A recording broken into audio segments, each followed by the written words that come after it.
Okey, hari ni aku nak bagi kau 6 tip bagaimana nak menjadi pemandu berhemah di jalan raya. Okey, yang pertama, patuhi peraturan jalan raya. Ini termasuk had laju, papan tanda, traffic light. Kalau kau nampak traffic light tu, janganlah kau main langgar je.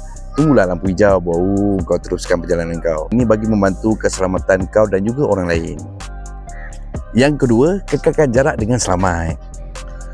Pastikan jarak kenderaan yang mencukupi di antara kenderaan kau dan kenderaan yang berada di hadapan untuk memberikan ruang berhenti yang mencukupi jika berlaku kecemasan.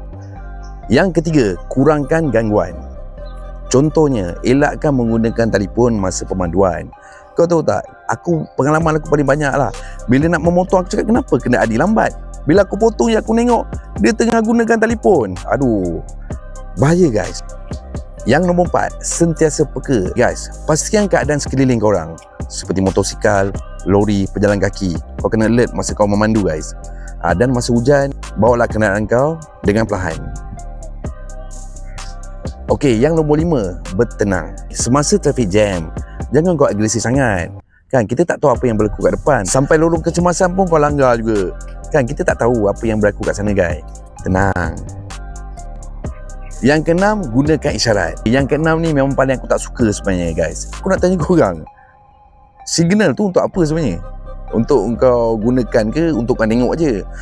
Tolonglah guys, kalau nak belok tu gunakanlah signal yang ada tu. Bahaya guys, bahaya untuk keselamatan orang lain dan juga engkau. Ingat gunakan signal. Okey guys, semoga 6 tip ni dapat memberi manfaat untuk korang semua. Okey guys, nantikan next video. Assalamualaikum.